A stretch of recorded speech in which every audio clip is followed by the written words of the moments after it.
That set the scene really well for this next session on vulnerability, just to pick up on some of what Paul was talking about there.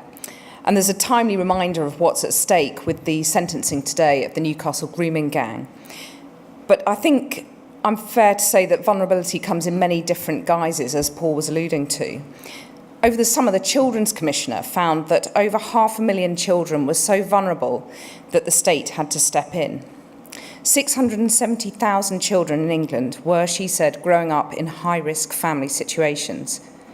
Thousands were living with adults who had drug or alcohol problems. And 800,000 children had mental health issues. Thousands were exploited by gangs or victims of slavery. So that's the Children's Commissioner's definition of vulnerability.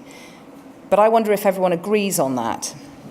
And when we've agreed how to define the problem, what then has to be done about it? And as Paul alluded to, do you have the resources to do that? So the police are one of the many authorities responsible for protecting vulnerable people. And one of the questions I'd like to explore today is how the state can be joined up to work together more effectively. What can be done to improve skills and training? So to discuss all of this, we have Simon Bailey, who's Chief Constable of Norfolk Constabulary, who leads on child sexual exploitation and abuse for police chiefs. The Labour MP Anne Coffey, who wrote a report earlier this year on child sexual exploitation. And Rachel Tuffin, who's Director of Knowledge, Research and Education at the College of Policing. So I'd like to invite them to the stage. They're each going to give a presentation, and then we're going to debate some of what they've been talking about and bring in questions from you. Do give me a wave from the audience, because the lights are very bright and I can't always see right to the back of the room, so make yourself known, don't be shy. And then, of course, we've got the app as well. So perhaps if I could ask... you come up in the right order? No, but that was probably my fault. Simon Bailey, if you could start, please, that would be great. Please give him a round of applause.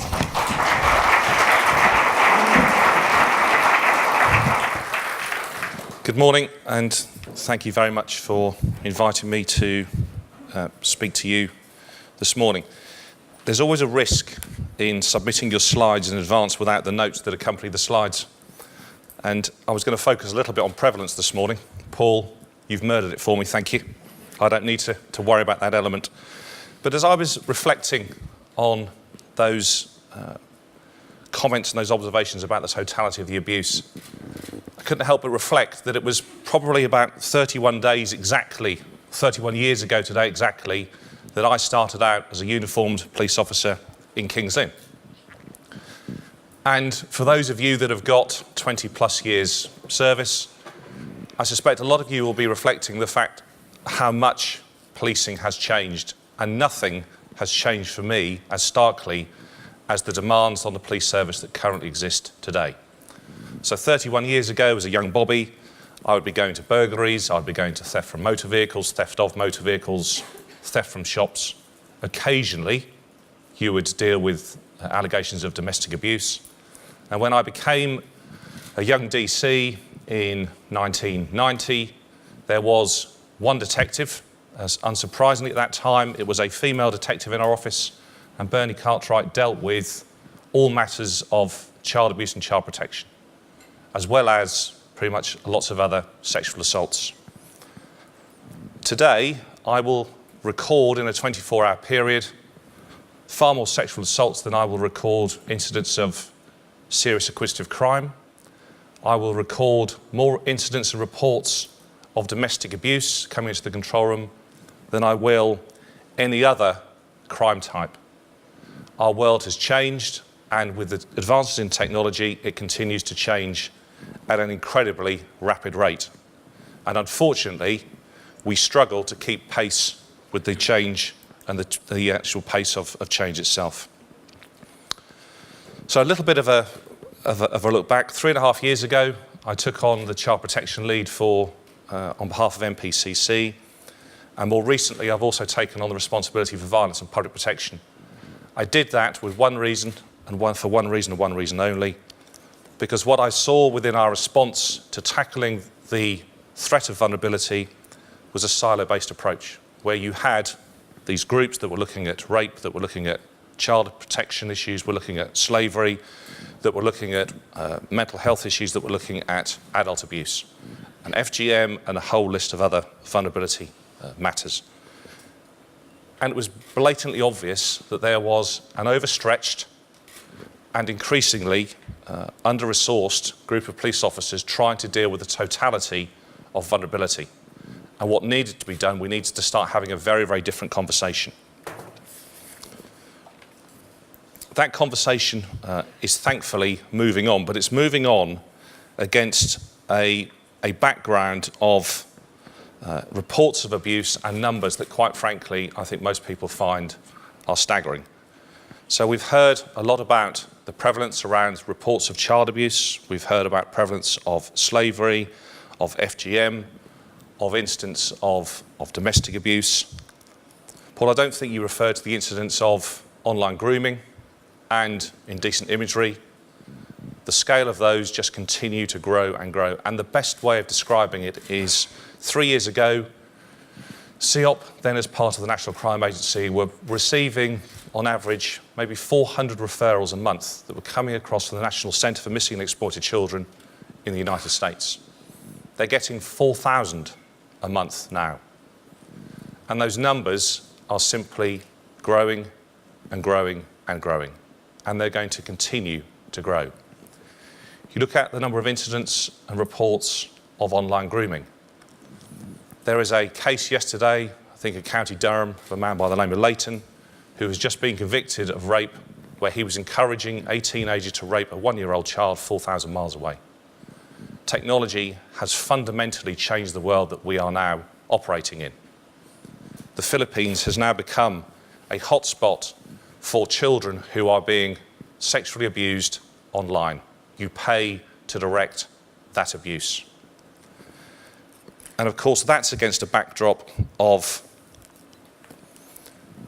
virtual reality coming online and new technology that will inevitably be used to facilitate abuse. How long will it be before somebody has created a virtual reality video of abusing a child? The first few cases now have coming through around sex dolls. Who would have thought a few years ago that we would end up with child sex dolls, and how long it is before we have a child sex robot? Trust me, it will happen, because people will see in that particular style of abuse, they will see money, and of course, money is a significant driver for all of this. So we're understanding more about the prevalence than ever before. We understand more about the cost than ever before, and the billions that are being spent on this as far as an element of our policing budget. But we're also now starting to get a far better idea of poly-victimisation. And this goes to the heart of the matter, that vulnerability simply cannot be looked at in isolation. Adverse childhood experiences are providing strong evidence which is showing a significant impact on later life. Studies in Wales have then corroborated the studies of work in the United States. And you can see links across child sexual abuse, child sexual exploitation, the missing, domestic abuse, mental health.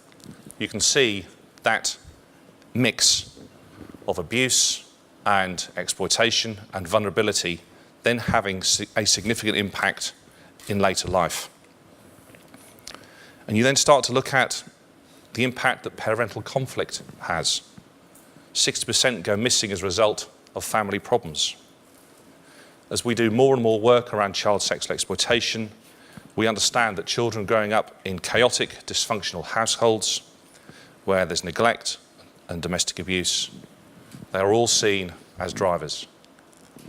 As we start to do more and more work around county lines, it's becoming very, very clear, and hardly unsurprisingly, that CSE, again, is a significant thread running through county lines work. And of course, we've hardly touched upon trafficking and the modern-day slavery agenda and the challenge that that presents. And we have to look at the impact of deprivation, because as we start to understand more and more about this, and we do more as research, we're linking our child sexual exploitation hotspots with significant areas of deprivation.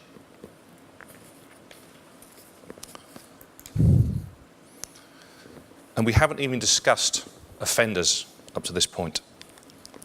And I think we really need to be very clear about this. We are seeing greater levels of deprivation that I suspect most people can ever have imagined. We are seeing children and vulnerable people being treated as commodities who are simply there to be exploited, be it for financial gain, be it for sexual gain, or whatever it might drive in terms of that particular individual's thoughts. And it's becoming organised. You are quite clearly seeing more organised components and crossovers between the modern day slavery agenda, between child sexual exploitation and county lines work. You are inevitably going to see significant sums of money being driven through the live streaming abuse of children. There is a community of interest that is out there, but there is also an organised crime element, and offenders are exploiting the weaknesses within our approach to it in terms of how we deal with it. So between Paul and myself, we've created, you could describe it as a bit of a depressing picture, actually. You could describe it in terms of the numbers that continue to grow, that technology is being used in a way that we never ever envisaged to exploit the vulnerable, and criminal organisations, criminal groups are exploiting weaknesses in our approach. And for too long, the vulnerability agenda seems to have been the domain of those specialists who go into child protection teams, who go into online units, and it hasn't become what I would describe as the golden thread running through the whole of policing. Thankfully, though, that is now changing. We very recently agreed at Chiefs Council, following consultation with Chiefs, a National Vulnerability Action Plan. And that was my response to trying to alleviate some of the pressure on forced vulnerability leads, because you had plan after plan after plan after plan. You were being asked to deliver it, rather than saying, okay, there are issues that are running through, that are consistent through a rape plan, a CSE plan, a CSA plan, a slavery plan. Let's look at how we streamline that. So we now have a National Vulnerability Action Plan that's been discussed and in consultation with Her Majesty's Inspectorate. They're looking at how their vulnerability inspections are also taking into consideration the planning that the police service are doing. So I'm hoping you will look upon that as a very positive response. I'm looking to align the Police Transformation Fund opportunities with Vision 2025 on behalf of National Police Chiefs Council to prioritise vulnerability. So vulnerability becomes that thread running through the police service. I need to explore work with the third sector to deliver a coordinated approach to tackling vulnerability. Paul mentioned if you start to bring all those organisations that are there, it will start to bring greater results. And we need to start thinking about bringing pressure to bear on industry and others. There is little doubt in my mind that the tech companies can provide a significant solution to so many of the problems that we face in the proliferation and the circulation of indecent imagery of children, in live streaming and grooming. And we need to take an evidence-based approach. One of the challenges that I was faced with when I first took on the portfolio, it was described to me as, Simon, you don't understand the scale of the threat, you don't understand the costs of the threat in comparison to those people that are operating in the CT world. Well, I can now describe the cost of an average CSA investigation, an average CSE investigation. I can tell you about the amount of time it takes, the number of officers that are involved in it. I can now put a cost to it. We can now have sensible conversations with ministers to turn around and say, this is the scale and the totality of the threat. This is the amount of money that we are spending. This is the way that we have got to start tackling it and start to think about a very, very different approach. So how do we go about changing that approach? Well, by the time somebody comes in and reports abuse to us, the damage is done and it's way too late. We start to have a very, very different conversation. So if we're going to reduce the prevalence, we've got to start thinking about prioritising early intervention and prevention. We've got to start making services available to victims, and we've got to start looking at a whole family approach to the problem.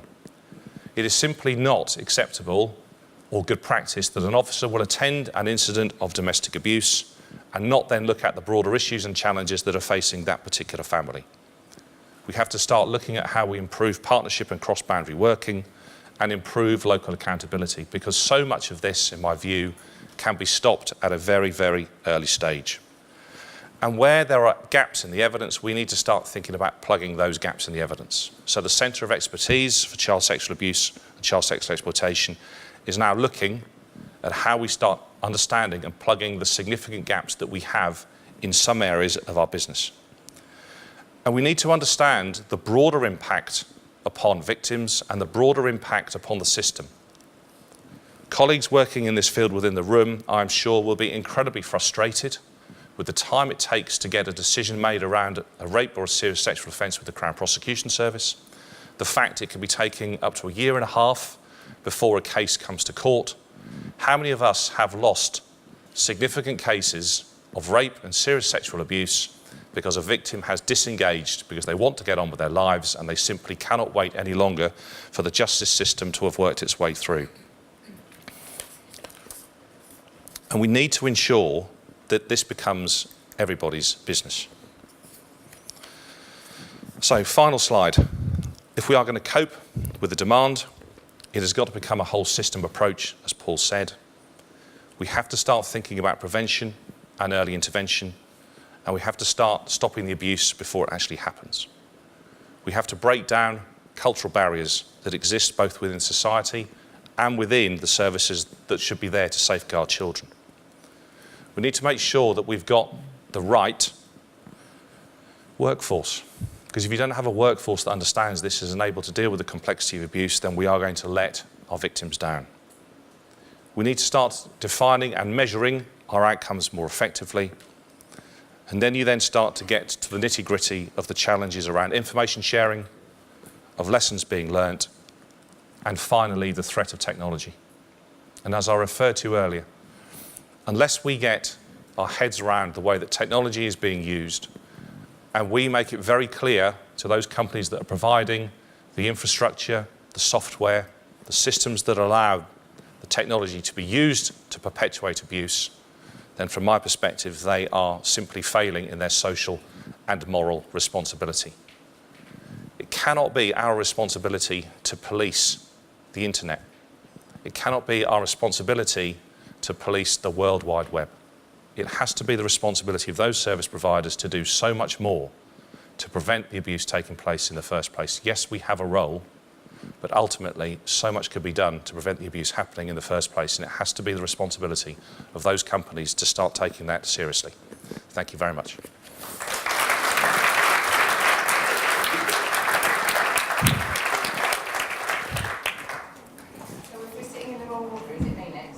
Oh, it's you next. Right, okay. Well, do you want to take the podium then? Okay, now I was going to introduce Anne Coffey next, but I'm really very happy. Anne Coffey. Anne Coffey, Labour MP, who wrote a report earlier this year on child sexual exploitation. Please welcome her. Thank you.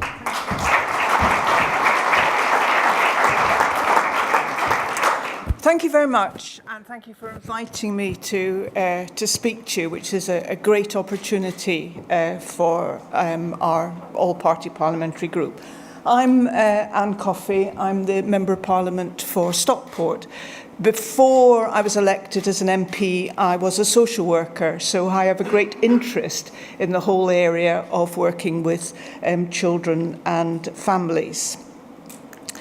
I'm also the chair of the All-Party Group for Missing Children and Adults, and the All-Party Group seeks to raise awareness of the issues faced by children and adults when they run away or go missing. It's supported by the Children's Society and Missing People.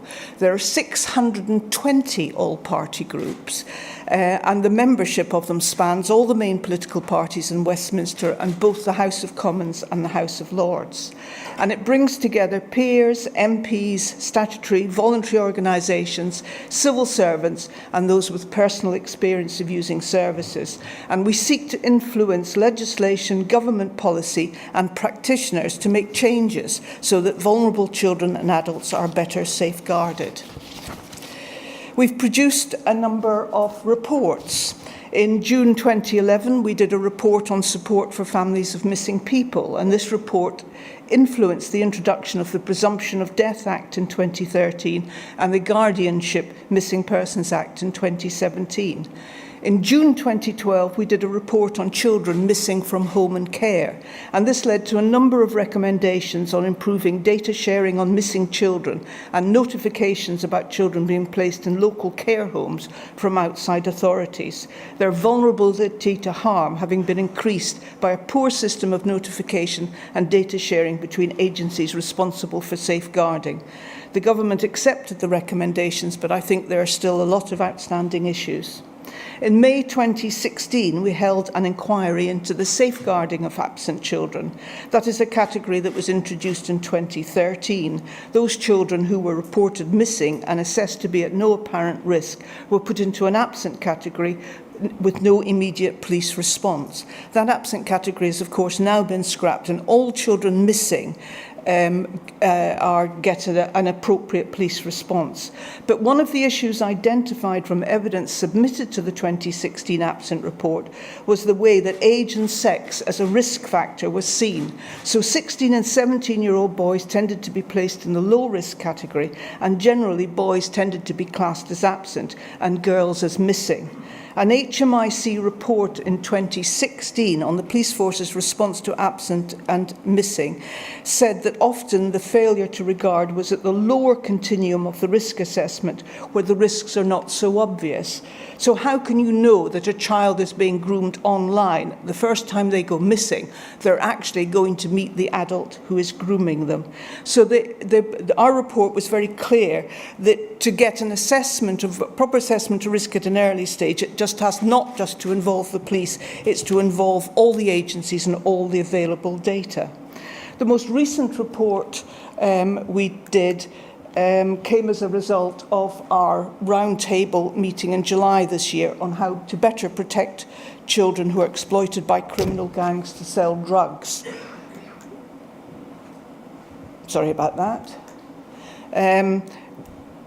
Who was there? These are the people who were there. It was attended by Sarah Newton, the MP, who is the Minister for Crime, Safeguarding and Vulnerability, police chiefs, Home Office officials, parliamentarians, Ofsted, National Crime Agency, Children's Society and Missing People. And it was also attended by parents of children who are being exploited to sell drugs, who talked to us about their experiences, as did a young woman who was a victim of exploitation by a criminal gang. What was discussed? We discussed a range of issues: problems caused by different computer systems, data sharing issues between agencies such as police, health and children's services, and within agencies across police force boundaries, different organisational cultures, sometimes within the organisations themselves. I heard of an instance where a parent went to report to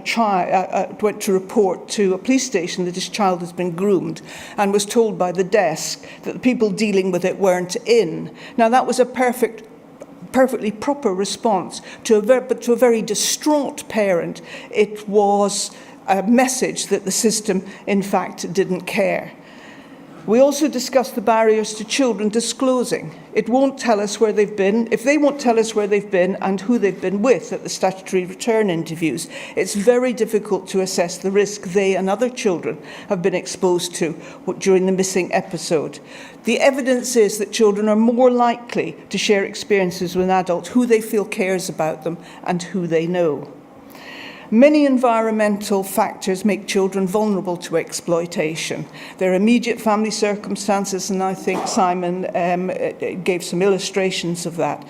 But age of itself is a vulnerability, and children and young people are particularly vulnerable in adolescence when their peer group becomes more important and they are less inclined to share with parents and carers. And that's why the work done in schools particularly involving young people in informing other young people is very, very, very important, so that they recognise when they're being groomed. We have a tendency to blame children in our culture.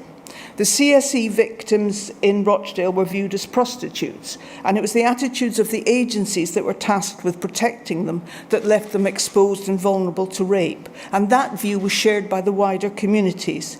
Now children and young people who are trafficked and exploited by gangs to distribute drugs are still too often perceived to have made a choice and therefore criminalised rather than safeguarded and recognised as victims of the gangs who control them. This means that the young person continues to be blamed for their own abuse, the exploitation continues, and he or she becomes further embedded in the gang. We must change attitudes as a society and within the system, safeguarding system itself. The term child prostitute has been removed from law and instead been replaced by the term a sexually exploited child. And that's an important point. The language we use forms our opinions. So maybe we should talk about children being exploited to sell drugs rather than them as criminals. And the parents came, and this was the parents' perspective. The parents who came to the round table challenged the assumptions that we make on who is vulnerable. They were middle-class parents, caring parents. They felt let down by the system. What we heard from them was that the system, by its response, increased vulnerability because of failure to safeguard at an early enough stage, missing opportunity to support these parents and young people and prevent them coming to harm. Parents are a resource. The problems of reaching young people once they've become embedded in the gang are huge. And listening to the young victim at the round table and her experiences from which she will never entirely recover, the importance of preventing young people to coming to harm in the first place cannot be emphasised enough. The other bit of work that I did was I was asked in 2014 by the Greater Manchester Police and Crime Commissioner to look at what progress had been made since the very high-profile Rochdale CSE case in improving the response to CSE by the police, other safeguarding agencies and the wider community. The report itself had very much focused on the experiences of children and young people of the system. And earlier this year, I revisited the report to see whether children and young people in Greater Manchester have a stronger voice 3 years on. What I heard, what we found was there was an increased level of reporting, which was an encouraging sign that attitudes and culture, both in organisations in the community, are changing. Greater Manchester Police have seen an increased reporting of CSE offences, increased flagging of CSE on the police computer, and increased intelligence reports. The heightened awareness amongst the wider public is largely due to the work of GMP and Project Phoenix across Greater Manchester, with various initiatives to raise awareness in the community. But of course, this increase in reporting has implications for police resources. There's a lot of work being done in school, but as Simon says, we're facing the challenge of the digital age. Young people can communicate every minute of every day, everything they think and feel. Most young people will have an account on at least one platform, whether it be Instagram, Snapchat, Twitter, Facebook, or Tumblr. An estimated 97% of 16 to 24-year-olds access the internet on the go via mobile or smartphones. That means instant opinions, immediate information, and at the same time increased vulnerability. It is now estimated that 100,000 children aged 8 have mobiles. Predators can make contact with hundreds of children online. And we need to use the fast-developing technology to get information about keeping safe to children, to prevent them coming to harm and to make them resilient to grooming. Schools have an important role, particularly as children can be vulnerable to a very young age. But we also need to engage young people in developing messages that are effective, putting them on platforms that young people use. They will listen to their peers where they may not necessarily listen to us. And I was also very pleased to see that there were examples of young people co-designing services. The DFE-funded project Achieving Change in Rochdale and Wigan, aimed at preventing girls at risk of being sexually exploited being sent to secure units, was co-designed with children and families and young people, taking on board what they said would work. It is interesting that what was important to agencies was not necessarily a priority for the young person. So the agency agency saw CSE as a priority, but the young people wanted other issues sorted out first. Trust was established by sorting out their priorities through a consistent relationship with the worker, building confidence and resilience. And these are the hardest to reach young people, disengaged from a system that they feel has never listened to them. In another project, children were asked by Andrew Rowland, who was a consultant paediatrician, to design a questionnaire for health professionals to assess risk of children to CSE. Talking to the young people who were involved, they were concerned to get the environment right and minimise the intrusiveness felt by young people when they are asked questions by suggesting alternative ways of putting things. And young people have been involved in designing the Citizen Act, a platform which is hoped will be used by young people. So given all those difficulties, what is the way forward? Again, I would say that talking to children is not the same as listening. Listening is more than hearing words. The importance of what is understanding that goes on in a child's life cannot be underestimated. Without understanding the child's life, we will always fail to fully assess the risks they may be exposed to. And when we are designing services or trying to get information to young people about keeping safe in the digital age, we really need to involve them. Legislation, it's important that we get that right. There's been a lot of legislation, what works. But legislation is not only about prosecution, but about prevention and changing attitudes. Fundamentally, legislation fundamentally changed attitudes to gay people because of the laws enabling marriage between same-sex couples. Similarly, child abduction warning notices, for example, can help change attitudes in the community by the fact that if it is served on somebody, then clearly he is a danger to children. And perhaps that also could be used to adults who are grooming children for criminal activity, making clear where the adult's responsibility in relation to the child lies. Community resources, very, very important to engage those. All communities are different. There's different attitudes in black communities, Asian communities, and white communities.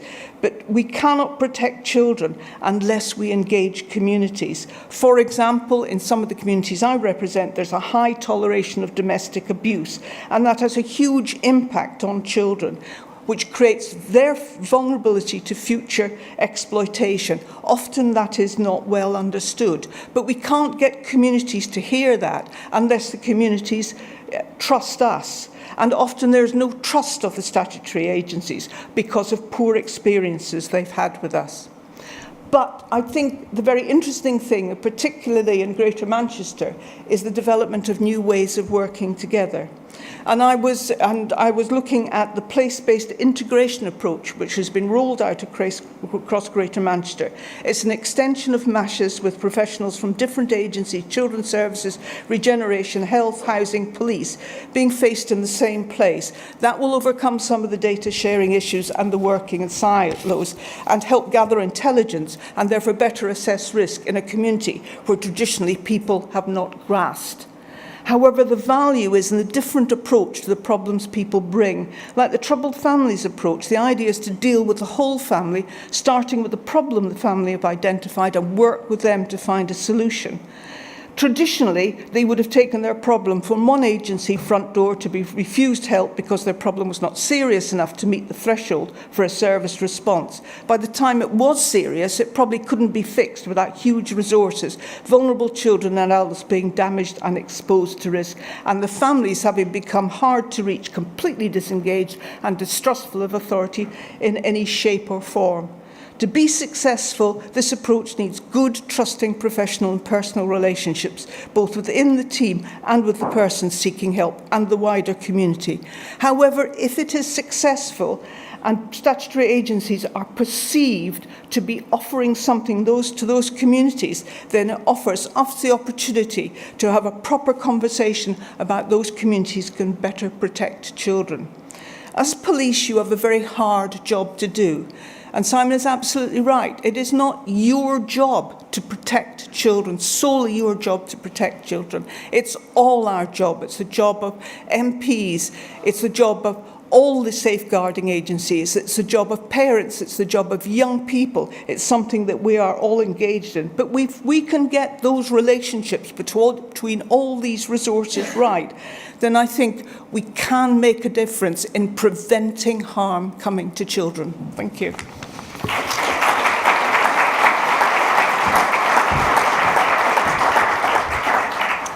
And thank you very much for that. So finally, I'd like to invite Rachel Tuffin from the College of Policing. I just upgraded it to a Royal College. It's not before time. Thank you very much. Thank you.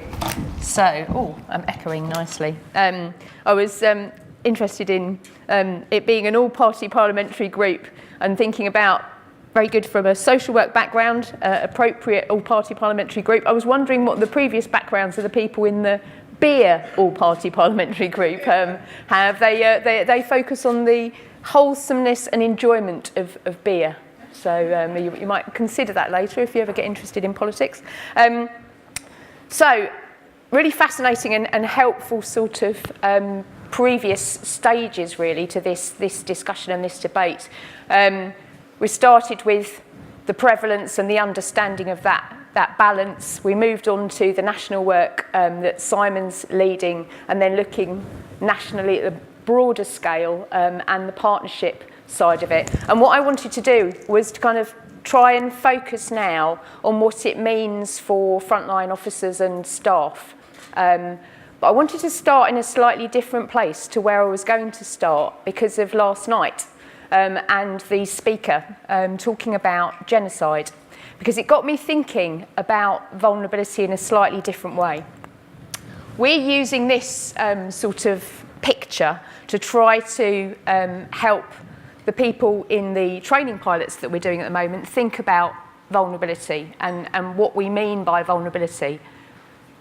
And I think the thing that I remembered so strongly last night, that I knew already but we all forget, is just how vulnerable we all are in this room. Because if you think about that genocide issue, the hard part of it is we're all capable of that. We're all vulnerable to that kind of thinking. We may not want to believe that, but if you think about the proportion of people that get involved in this when it happens, we're all vulnerable. There's something there about what happens to us in group situations. There's something there about the power of propaganda. And you think about what propaganda is, it's very clever activity. It's all about objectifying other people. It's about turning them into monsters, turning them into things, animals, something not human. And if you think about how powerful that can be, that effect on all of us, I think it helps us think about what vulnerability really means. And it comes down to the brain and what is going on inside our brains. Give me a wave if you've seen the David Eagleman programme on the brain. Anybody seen it? It's really interesting, this, because whenever I ask this question, there's all 0 hands go up, and I go, oh no, it's so good. I really recommend it. It's back on the iPlayer at the moment. So it's a programme about the brain. It comes in a series of episodes, and it really helps to explore some of the underpinning of this, some of what's going on, some of the perception issues that we have. If you think about it, your brain is essentially blind, deaf, and trapped inside your skull. It's basically neural networks and pathways going on in here which are translating all this information coming in. It's an incredible and perhaps one of the most amazing things that exists, the human brain, but we seem to understand so little about it, and we use so little of what we understand about it. People like you in this room probably have a more advanced understanding than many, many other people out there in the world. And I think, therefore, there's a kind of responsibility for us to do better at using some of that in understanding, improving that understanding about perception and the brain, and building it into what we do as we go along. And there's a few practical applications of that that I just wanted to say a bit more about. One of them is about And it relates to this issue about what happens with multi-agency issues in this territory. Why is it, for example, that there isn't more done with young people to improve their resilience, their mental resilience, from a very early age? Why isn't that sort of standard activity? That, you know, their work on mindfulness, some of the circles kind of counselling even work that they do in some schools. Why isn't that a really important part of the curriculum? So they're resilient not only in terms of crime and those kind of risky behaviours, but other risky behaviours like teenage pregnancy or drug and alcohol misuse. Why isn't there much stronger focus on that in the early years? Aha. Well, if you look at what the evidence base says about some of those programmes so far, essentially it gives you good evidence on those risky indicators, but what it doesn't have is a strong evidence base on attainment, doing well at school. So the place where you might be most likely to do this activity and where it would be easiest to do it, in school, they have much less interest in it there because it's not helping with the thing that they get measured on. And there's a really practical example of why it's important to try to do what both Anne and Simon were describing, which is get the join up at cross-departmental level. Because actually at the moment, what you do on the ground, you will know far better than I do, is hampered actually mostly by what happens at central government level, not helped by it, because each of the departments are pursuing specific agendas and there's not enough attention on how to join those agendas up. So I think there's some really practical examples that we can use, and there's a big push at the moment to improve all of that work again around resilience, around young people's resilience, and get that thread back into what they do in their personal, whatever they call it these days. I mean, it used to be personal social health education. So getting that kind of thread, I think, will be really important, because essentially it's about programming the brain for young people to be resistant to some of these influences, some of the scary things that Simon was talking about. They can be resistant to it. They can be questioning, they can challenge, they can actually be pretty able to cope with it, but they need more support and more investment in that kind of resilience. So I think all of that territory, how we use our own brains, how we help young people to use their brains, is hugely important here, and something we could spend more time on and put more investment into. The second part of it I was going to mention is about what frontline officers and staff can do themselves. It's been really fascinating with this training. One of the challenges has been, so they've put these pilots in place. They're trying to do what Simon's describing, getting people thinking about all of the different ways that people can be vulnerable. So when they walk into a situation, they're looking beyond the obvious, looking beyond what the presenting issues are. But of course, and quite understandably, the first challenge that's coming back from the frontline officers and staff is to say, well, that's all very well, and this is all very nice that you're getting us to look beyond the obvious. But if we refer people in these situations on into other agencies, we're coming back to the same problem again, they won't act, or there'll be a limited amount that they can do. And I think there's something here that's really interesting again about how we can try and shift our thinking a bit and shift the focus of our activity. Has anybody heard of somebody called Hilary Cotram at all? She's, again, somebody worth Googling and having a look at. She's a sort of social innovator, a kind of a social entrepreneur, they call them, as fancy language. But essentially, what she's doing is saying, we've concentrated for years and years in the public sector on rationing, on having gateways for people to get access to things. If you think about the amount of activity that goes on in the public sector, which is all about rationing how much you get of stuff, filling in forms to see whether you can actually access the service. She argues that probably about 70% of the activity is about that. It's about rationing. And then what's left is the actual activity that happens to help the person. And what she's arguing, easy to say, quite difficult to do, but nonetheless really, really helpful thing to think about, is how much of what we can do in our organisations could be more about action at the first point of contact And that's really interesting when it comes to frontline officers and staff. It raises the bar again, because we've already created all this demand on them of risk management and empathy and all the activities we're expecting from them in terms of decision making and actual law enforcement. Now we're adding something else to it, but perhaps could be something that's worth it, is to think about what's possible for them in that specific scenario that may not be entirely to do with a presenting law enforcement issue. Often they aren't law enforcement issues anyway that are presenting, but any action that could be taken that's more immediate.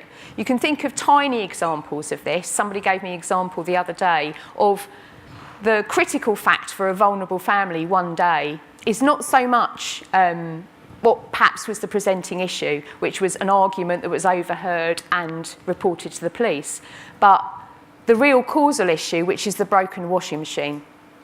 The broken washing machine has meant that a specific child doesn't have clean clothes and therefore is kept away from school. It has all sorts of knock-on implications for anger and festering things that are going on in the house. But it's the broken washing machine that day that could be really helpfully dealt with. It's kind of the last straw and camel's back issue. That's not a police issue, broken washing machine. But actually, the pragmatic, the savvy, the individual officer who thinks to ask or thinks to work out whether there might be somebody else who could sort this out, not them, but somebody locally who could actually come and help, who could help that person, somebody in that community. And I think what Hilary Cottam is arguing, and I think it's really important for us to think about, is these, us, the machinery, policing, social services, education, we're distancing from the individual personal.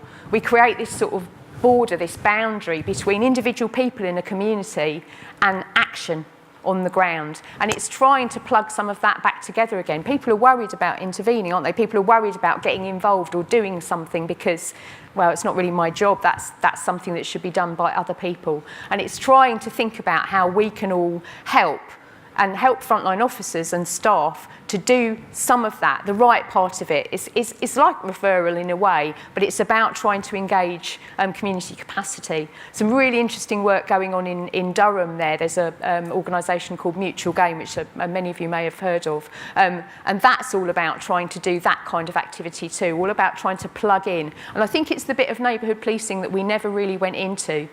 It's about how do you harness better the individual action that's possible from all of us when we're in our local communities, but from all of the people out there who are not in law enforcement and not in the public sector formally. So I think there's a lot more to think about and unpick there, but I think it's got the heart of something really important for us to do. And the other reason why I think that's so important comes back to what Simon was saying about ACEs, those adverse childhood experiences, and those of you who've read about this already, it's basically helping us to understand this stuff about what that does to your brain when you're small. It scars your brain in horrible, horrible ways that last throughout your life, and it creates a different kind of person to some of us who were fortunate enough not to grow up with those kind of adverse childhood experiences. But one of the things that's really positive, on the other hand, is that there are protective factors too for us to consider. So these adverse childhood experiences, it doesn't mean that that's it, game over. You know, if you didn't get in there with an early intervention, then it's too late, you know, and that person's going to have a disastrous life. It's not like that, obviously. There are protective factors which can really help here, and one of them is the presence or relationship with stable, reliable adults. Just one stable, reliable adult for an individual growing up in a chaotic environment, that can be enough to protect them. And again, coming back to the sort of community element, people can provide that through mentoring and through those kinds of interventions which are one-to-one. And I think we can also be a little bit positive about the fact that there's emerging evidence that even for people with chronic addiction, and this again is about behavioural triggers and what's going on in the brain, much later on in life, so somebody in their 40s, chronic addict, has been for all of their life, kind of feel, well, you know, You hear officers saying, I mean, and understandably so, it's like, you know, these are people that we can't help them. You know, they just keep coming back. But there's emerging really interesting studies here of what you can do with people like that for them to train their own brains by something as simple as seeing what's happening when they're resisting on a screen. So they've got neural transmitters on the brain. They can see what's happening when they try to resist the craving. And they watch what's happening in their brain as they're resisting. And being able to see it and understand that approach, that what's happening inside my brain, helps them to recreate that when they need to resist the craving in real life. Again, this is some of the neuroscience work that I was talking about earlier. So there's really I know it sounds like, well, you know, but I think we underestimate how much we can do by being more aware of what's happening to us. I think often people just sort of operating with tunnel vision, getting on with life, the world, their existence, stepping back from it, being aware, and also being able to do it with that kind of neuro information seems to give us something extra, something that we didn't have before. So, promising territory there, and some fascinating things, I think, about what we can do with the brain. So more practically right now, in terms of what we're doing to sort of help, or try to help in our position as we should as the college, in terms of focusing on learning and development and looking at what we can provide right now for frontline officers and staff. We're doing a pilot of learning programme on vulnerability, short programme, just trying to focus on this sense of unleash your professional curiosity, ask the next question, be critical.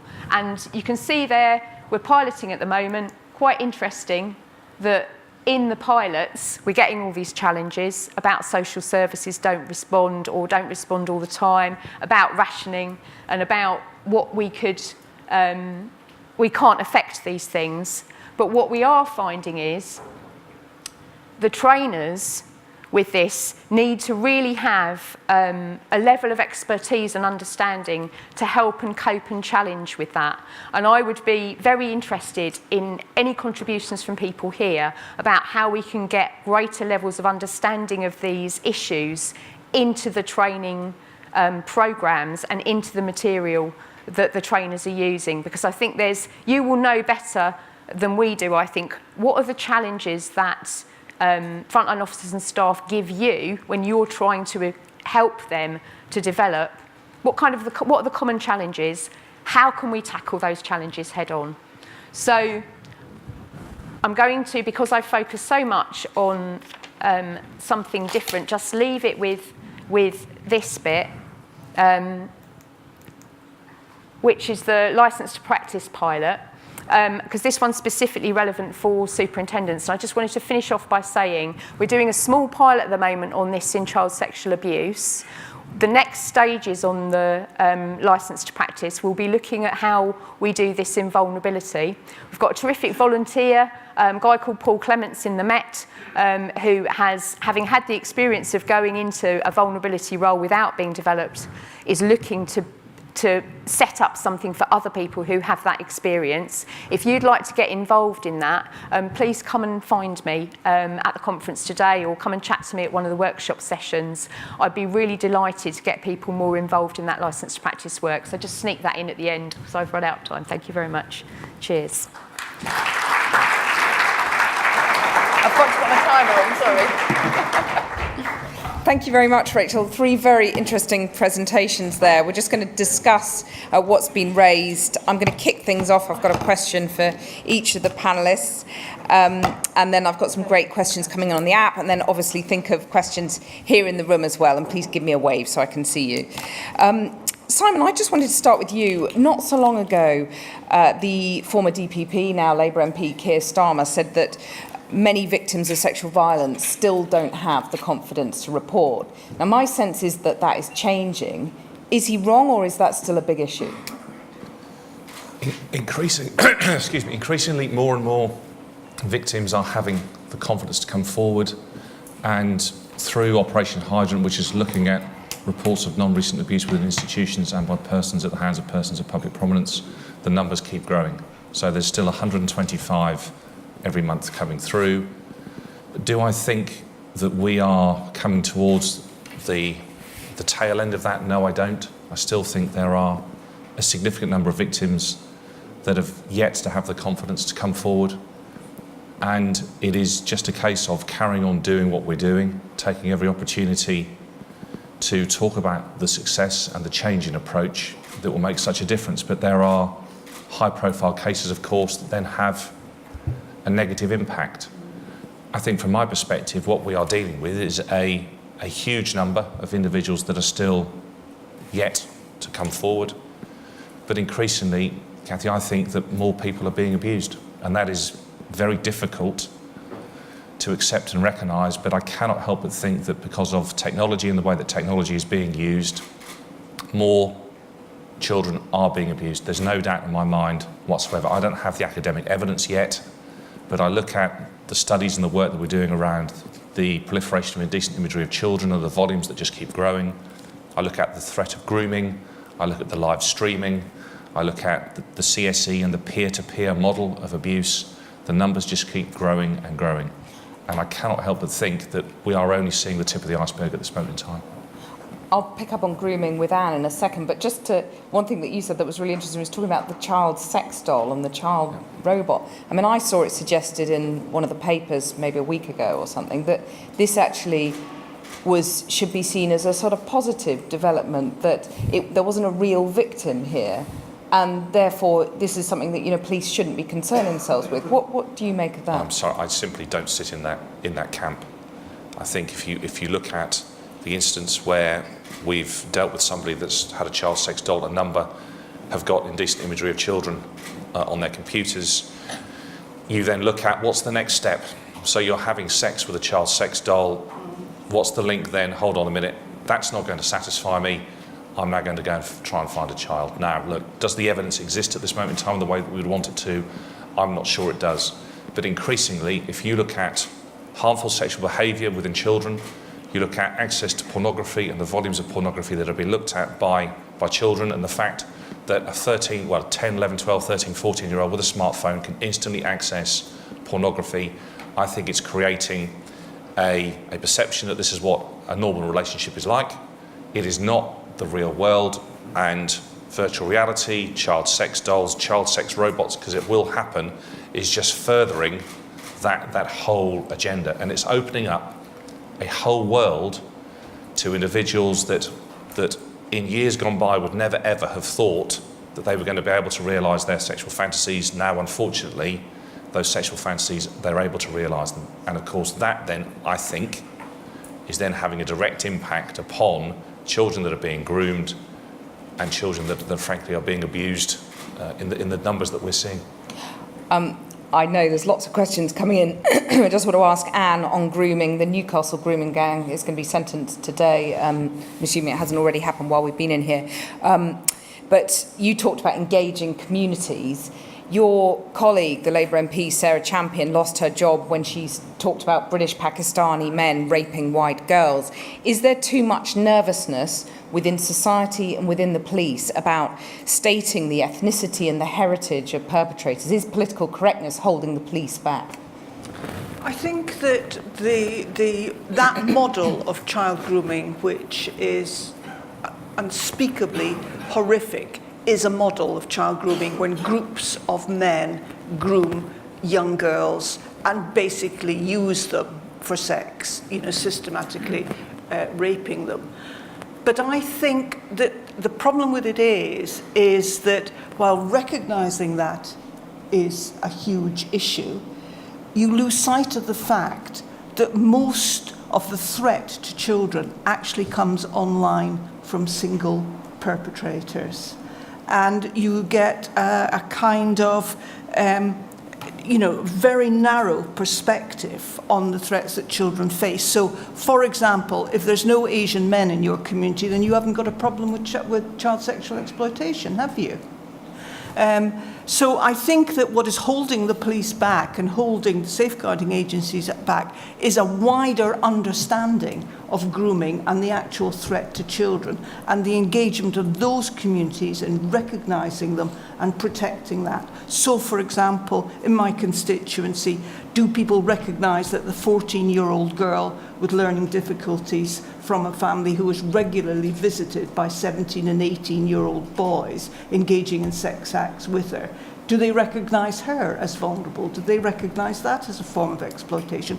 Because it is. So if they're focused on something which they don't think is happening in their community, they won't be addressing the things that is happening in their community. Simon, do you agree, or is there an issue of political correctness here? I think that Sarah has done a huge amount to raise the profile of one model of child sexual exploitation. And if you look at the evidence suggests that there are, across the country, because it's not just in one country, there are pockets of that form of abuse across the country. But it is just but one form of abuse. And Anne is right in saying, if you haven't got Asian males and you haven't got a problem with CSE, that's, of course, we would all recognise is nonsense. But there is, we've got to understand this, what culturally, what religiously is happening, that Asian males within certain communities think that it's all right to abuse vulnerable white females. And I'm not sure we know the answer to that question at this moment in time. But it is but one model. Rachel, is there a cultural and a sort of political correctness aspect at play when it comes to the failure to have a single successful prosecution of FGM? There's multi-layered issues there. I don't think there's a simple, straight answer to that one, is there? Or we'd have found it already. I think there's so many levels to what would need to happen to reach that prosecution. Alan Davies, who's a Met inspector, has done a lot of work in this area, and he would say basically you need so many different sorts of intervention to help that to happen that it's a tough challenge. That's quite enough for me. So I've got a zillion questions on the app here, but I do want to open it out to the audience. So get your questions ready. I'm going to ask one from the app and then I'm going to come to the audience. So the one that seems to be voted right up the top here, I'll put to you, Simon, first. Are the police being too coy? In light of all the demands, should the police now focus on law enforcement and NPCC begin to vocalise the need for others to support and protect the vulnerable while the police tackle the offenders? A bit what Rachel was talking about with the washing machine and the broken washing machine. What do you make of that? Look, there is, unequivocally in my mind, there is a collective failing here, and there needs to be a very different conversation that's taking place across Westminster, because I passionately believe that those colleagues who are in Department for Communities and Local Government, in health, in education, social care, absolutely should be taking their responsibilities around this agenda seriously, and I'm not sure that they are taking it seriously enough. Do I think that it should be the sole responsibility of us, if you like, to follow the pursue agenda? And should we be paying less attention to early intervention and prevention? I don't personally believe that, and I think it is absolutely right that we should be working with partners, but as equal partners, not as lead partners, within that whole agenda. So yes, of course, we have a responsibility to do the enforcement element, but I also strongly believe that we have a responsibility to do what we can to spot early signs of abuse, to start doing the preventative work to actually stop the abuse happening in the first place. Because ultimately, if we don't play a part in that, I think you are just ending up in that continuous cycle. And unfortunately, with technology is being used the way it is, that cycle and the volumes are just getting bigger and bigger and bigger. But there has to be a different conversation. There has to be a collective commitment to deal with this. It's really welcome that PSHE is now going to be mandated within schools, but from my perspective it's too late. It's still another year, 18 months away. We should be doing that now. We need to be collectively taking responsibility for building resilience in young people, where young people are able to protect themselves, and then we might start to see the numbers reducing. But at this moment in time, all I see is the numbers just growing and growing and growing. The police service almost acting as King Canute, and we all know what happened to King Canute, and there has to be a different conversation across Westminster first and foremost. Rachel. Yeah, I think there's a couple of things here. I think first of all, we need to get an awful lot better at modelling and showing the demand shift and showing what that projects like for the service. So it's a bit like what Paul was doing in his slides at the beginning, because health are really good at this. I know we talk a lot about health to do this and health to do that, but this is they're quite clever on, they model the impact of the changing population on what it will mean for social care and hospitals, and then they give that to government and they say, that's a real problem. Not we can't deal with it. They say that's a problem, you need to deal with it. And I think there's something really important that we need to do better on. We've done a bit of piloting of this, an early example, we can do it better, I think, of the modelling of the impact of changes in population for policing and what it means to your frontline officers and staff. And then I think the other thing, and this is a tough one, but it is, the thing is, frontline officers and staff have the crisis moment opportunity, which lots of other people don't have. They see people at crisis point, and people are they have potential to be affected in all sorts of different ways at crisis point. And again, thinking about the brain and the opportunities, I don't think we think enough about what other things can police officers and staff achieve in those crisis moments. I know we're loading a lot on them and that law enforcement is there, but prevention is also a primary purpose of the police, and it's thinking about how you can use those moments to prevent future issues happening. Anne, related one for you from the app. Having heard Simon Bailey articulate the need for a whole system approach, what can government do to promote and actually deliver the fully joined up approach that is required, and which includes businesses, internet service providers and websites? And I was particularly interested in what Simon was saying about the internet service providers needing to step up to the plate. What's your thoughts on that? Well, I think the government's in the process of developing an internet strategy, and I think they're bringing forward a bill later this year. And I think that's going to give everybody an opportunity to see how we can get both the legislation and service providers on board to better protect people using the internet. I recently became quite interested in catfishing, which is a modern day, phenomena with another kind of, vulnerability. But it's very much focused on this whole issue of false identity and grooming on the internet, albeit of adults and online dating sites. Mainly affects older people who don't quite understand privacy settings on the internet, but it's a big issue. So I think that offers an opportunity to us work together. Government departments. I mean, the problem with government is it governs in departments, and they're in competition with each other for resources, and that's the culture. And obviously, for any strategy, to work, we have to involve the department that deals with local government. Children's services, particularly, they have a huge safeguarding role. But beneath that, I think what is important is what goes on locally. Governments do what they do, they legislate.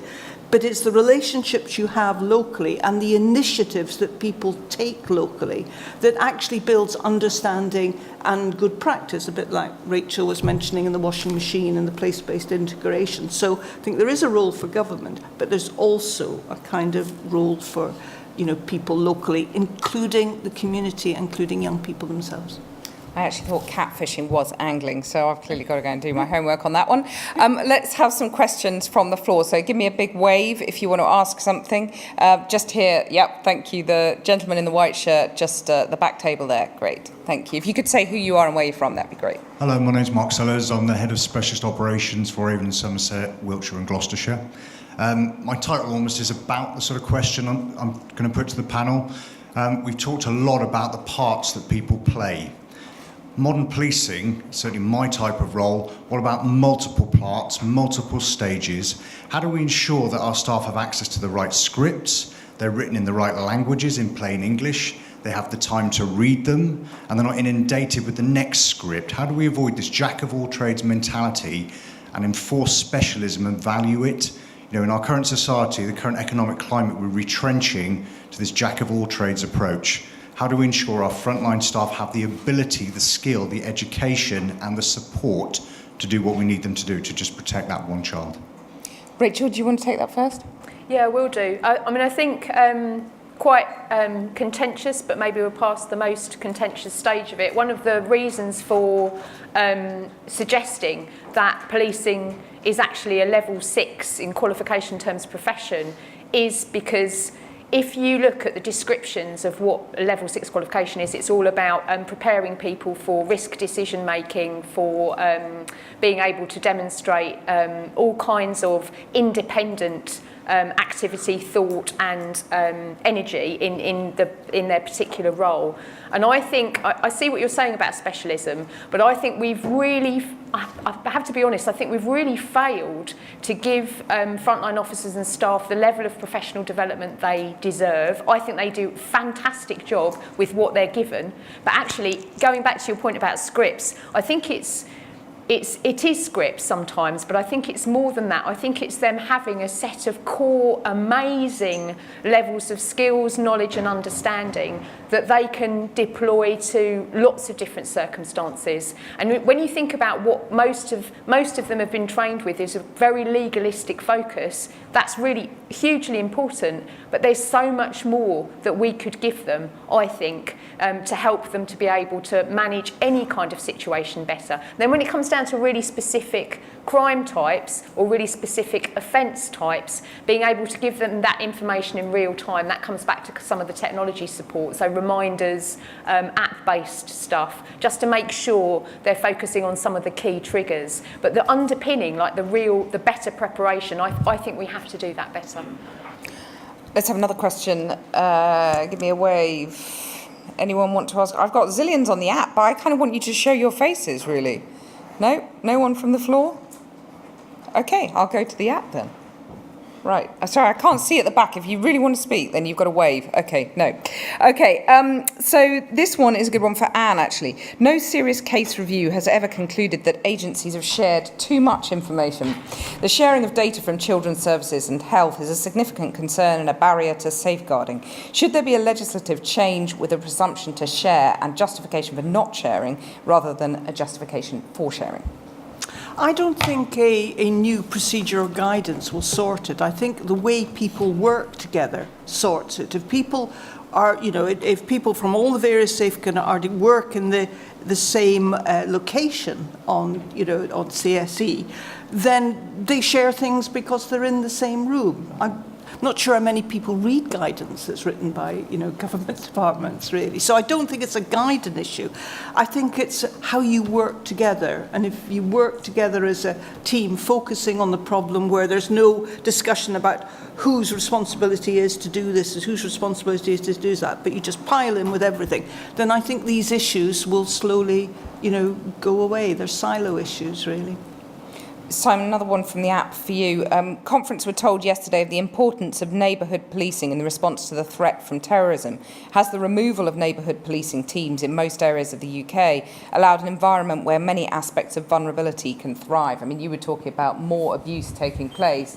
A lot of that you implied was because of online factors, but is there a factor here with the removal? Neighbourhood policing, in my opinion, should be the bedrock upon all other policing services being built. And there is no doubt in my mind that the degradation of neighbourhood policing has undermined our response to the terrorist threat. It's undermined our ability to tackle some of the really difficult community issues to which go to the heart of vulnerability. So the answer is a very straightforward yes. And does that come down to more money, or is it better organisation within each force? I think that there are, we could have a conversation that would last the rest of the day around that. The fact is that whilst there is a perception that we are inefficient, I think we struggle as a police service to really win the argument around being able to demonstrate that we need more money. The argument around the 43, I think, has gone, unfortunately. My view is that the 43 is inefficient and ineffective.